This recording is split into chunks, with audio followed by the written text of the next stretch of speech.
আসসালামু আলাইকুম viewers, Sabinus কিচেনে তোমাদের স্বাগত জানাই। আজকে আমি তোমাদের কাছে নিয়ে চলে এসেছি চিকেন দহি কড়াইয়ের রেসিপি।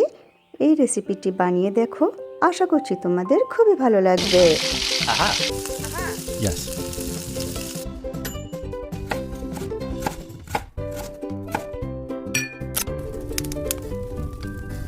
Wow. কড়াইতে একটু বেশি করে তেল দিয়ে ভালো করে গরম করে এরপর এর মধ্যে আমি 1 কেজি চিকেন ভালো করে ধুয়ে পরিষ্কার করে পানি ঝরিয়ে দিয়ে দিচ্ছি। এতে বারে পরিমাণ মতো লবণ দিয়ে আমি চিকেনটা নেড়েচেড়ে ভেজে নেব। এখানে আমি মাংসটা হালকা করে ভেজে নেব, বেশি কড়া করে ভাজবো না।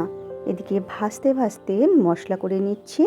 1 মুঠো রসুন, কয়েকটা ঝালের জন্য কাঁচা লঙ্কা, 2টো বড় সাইজের পেঁয়াজ দিয়ে আমি পেস্ট করে নেব। এখানে আমার চিকেনটা হালকা করে ভাজা হয়ে গেছে। এরপর এর মধ্যে আমি পেঁয়াজ রসুন লঙ্কার পেস্টটা দিয়ে দিচ্ছি। দিয়ে এরপরে জায়গাটি ধুয়ে পানি দিয়ে এরপরে এবারে আমি মাংসটার সঙ্গে মশলা ভালো করে মিশিয়ে নেব। মাংসটা আমি নেড়েচেড়ে কষাতে থাকবো। মেশাতে এর মধ্যে 2 চামচ ধনে গুঁড়ো দিয়ে দিচ্ছি, দিয়ে ভালো করে নেড়ে দেব। এরপর আমি আরেকটি মশলা তৈরি করে নিচ্ছি। 2 চামচ গোটা জিরে দিয়ে দিচ্ছি, তার সঙ্গে 2টো শুকনো লঙ্কা আর কয়েকটা গোলমরিচ দিয়ে এবারে আমি হালকা লাল করে ভেজে নেব। সুন্দর গন্ধ বের হলে এরপরে আমি ভাজা হয়ে গেলে ঠান্ডা করে গুঁড়ো করে নেব। এরপর মাংসটা কষাতে কষাতে এর মধ্যে 1 মুঠোর মতো আদা কুচি দিয়ে দিচ্ছি, দিয়ে পরে মাংস আমি কষাতে থাকবো। এখানে আমি কোনো হলুদের ব্যবহার করব না, সাদাভাবেই রান্না করব। ঢাকনা দিয়ে কষাতে কষাতে এর মধ্যে 100 গ্রাম হালকা টক দই আমি সেই রকম দিয়ে দিচ্ছি, দিয়ে পরে মাংস আমি কষাতে থাকবো। এই পুরো রান্নাটা এত টেস্টি হয় আর এত কম মশলা দিয়েও রান্নাটা খুবই সুস্বাদু হয়। এরপর ভাজা জিরে মরিচে আর লঙ্কার গুঁড়োটা দিয়ে দিচ্ছি, দিয়ে আবার আমি কিছুক্ষণ কষিয়ে নেব।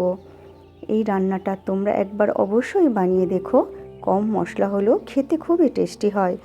এরপর যখন মাংস ভালো করে কষানো হয়ে যাবে, মাংস থেকে মশলার কাঁচা গন্ধ দূর হয়ে যাবে, তখন আমি এর মধ্যে অল্প করে পানি দিয়ে দেব। অল্প করে পানি দেব, তোমরা চাইলে এই রকমই খেতে পারো। আমি একটু অল্প করে পানি দিচ্ছি। এই মাংসটা এরকম শুকনো শুকনো খেতে ভালো লাগে, তবু আমি অল্প করে পানি দিয়ে দিলাম। গ্রেভিটা হালকা থাকলে খেতে ভালো লাগবে। এরপর ঢেকে 5 মিনিট ফুটিয়ে নেব। দেখো এই রকম অবস্থা। এরপরে নামিয়ে তোমরা পরিবেশন করো ভাত রুটি পরোটা পোলাওয়ের সাথে। আমার রেসিপিটি তোমাদের পছন্দ হলে লাইক কমেন্ট শেয়ার করে পাশে থেকো।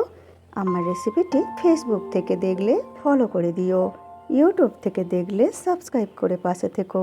শেষ পর্যন্ত দেখার জন্য অনেক অনেক ধন্যবাদ।